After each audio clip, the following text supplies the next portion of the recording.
ngày thì đâm bói khai bốn năm pi pon phải pram áបងតែភ្លើងមុខ300ជួនមួយថ្ងៃអរគុណបងដែលបានជឿជាក់ហើយសូមជម្រាបទៅដល់បងទាំងអស់ដែលបានទស្សនាវីដេអូខ្ញុំកន្លងមកខ្ញុំអត់មានអីបង្ហាញទេមានតែ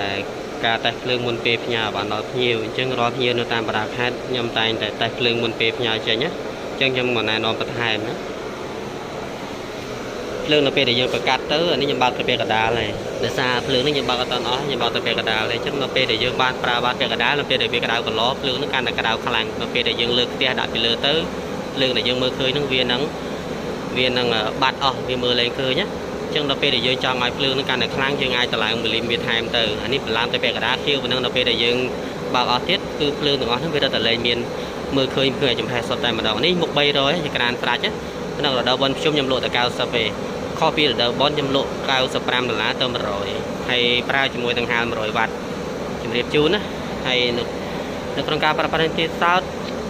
បងដែលយកទៅបងដឹងហើយអ្នកដែលប្រើល្អអ្នកមិនប្រើមិនល្អឬក៏អ្នកដែលចង់ដឹងព័ត៌មានបន្ថែមក៏តែងតែឆាតសួរនៅអីវ៉ាន់មកខ្ញុំអញ្ចឹងណាអញ្ចឹងអានេះវាជាក្រានហើយស្រេចនិងជាប្រភេទកឡគឺយើងមានបែងចែកជាពីរនេះជាប្រភេទកឡហើយមួយទៀតគឺជាប្រភេទកឡជាមួយនឹងក្រានធុងសាំងអញ្ចឹងខ្ញុំជម្រាបជូនទៅប៉ុណ្្នឹងឯងអរគុណបងដែលបានជឿជាក់កន្លងមកតែងតែផ្ញើលុយមកមុនជានិច្ចរាល់ការដែលផ្ញើបានទៅតាមបណ្ដាខេត្តវិញគឺខ្ញុំមិនឲ្យខកអំណងទេមានទាំងវីដេអូបរៀននិងការណែនាំបន្ថែមអញ្ចឹងអរគុណបងដែលបានទស្សនាវីដេអូនេះបាយ